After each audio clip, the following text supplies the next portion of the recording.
Next வந்து பார்த்திங்கன்னா transfer function. இது ரொம்ப இம்பார்ட்டன்ட். ட்ரான்ஸ்ஃபர் ஃபங்க்ஷன் வச்சு தான் நம்ம வந்து பிளாக் டயக்ராம், சிக்னல் ஃப்ளோ கிராஃப்லாம் பார்ப்போம். ட்ரான்ஸ்ஃபர் ஃபங்க்ஷனுங்கிறது நம்மளுக்கு தெரியும். என்ன தெரியும்? It's a ratio of Laplace transform of output to Laplace transform of input when all the initial conditions are assumed to be 0. இந்த பாயிண்ட் ரொம்ப முக்கியம். இனிஷியலாக 0ன்னு வச்சு தான் நம்ம கண்டுபிடிக்க ஆரம்பிப்போம்.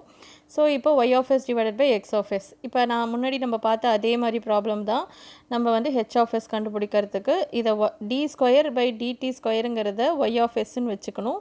இந்த s ஸ்கொயர் அப்படிங்கிறத இந்த ஸ்கொயர் டேர்ம் இருக்கு இல்லையா, அதை வந்து எஸ் ஸ்கொயர். ஸோ இந்த இடத்துல டி பை டிடி, இந்த நான் தப்பாக சொல்லிட்டேன். T square divided by D T ஸ்கொயரை எஸ் ஸ்கொயர்னு எடுத்துக்கணும். ஒய் ஆஃப் டியை ஒய் ஆஃப் எஸ்ன்னு எடுத்துக்கணும். இங்கே டி பை டிடிங்கிறத எஸ்ன்னு எடுத்துக்கணும்.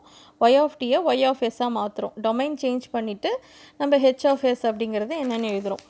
தென் இந்த இடத்துல பார்த்தீங்கன்னா உங்களுக்கு ஒரு ரெசிஸ்டர் அண்ட் ஒரு கெப்பாசிட்டர் கொடுக்கும்போது இது லோ பாஸ் ஃபில்டர்னு சொல்கிறோம் இல்லையா. இங்கே வோல்டேஜ் டிவைடர் ரூல் யூஸ் பண்ணி ஹெச் ஆஃப் எஸ் கண்டுபிடிச்சிட்டு இந்த ஹெச் ஆஃப் எஸ் நம்மளுக்கு லாப்லாஸ் ட்ரான்ஸ்ஃபார்ம் ஆஃப் கெப்பாசிட்டர் அப்படிங்கிறது 1/SCனும் ரெசிஸ்டரை வந்து நம்ம ஆர் அப்படின்னும் அந்த வேல்யூஸ் வந்து நம்ம எந்த மாதிரிலாம் நம்ம மெஷர் பண்ணுறப்போ எடுக்கிறோம், அதுக்கு ட்ரான்ஸ்ஃபார்ம் எடுக்கும் போது எந்த மாதிரி மாறுது, அதெல்லாம் ரொம்ப இம்பார்ட்டண்ட்.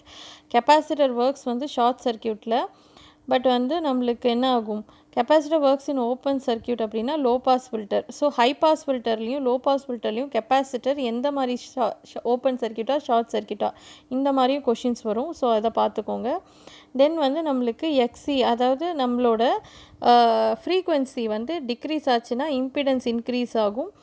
ஃப்ரீக்வன்சி இன்க்ரீஸ் ஆகும்போது இம்பிடன்ஸ் வந்து டிக்ரீஸ் ஆகும். ஸோ இதையும் வந்து நம்ம மைண்டில் வச்சுக்கணும்.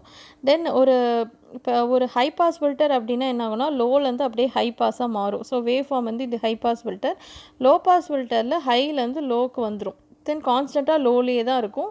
இது இன்ஃபினிட்டிக்கு போகும், இது 0க்கு போகும். ஸோ இந்த ஃபேக்டர்ஸ்லாம் ஞாபகம் வச்சுக்கணும்.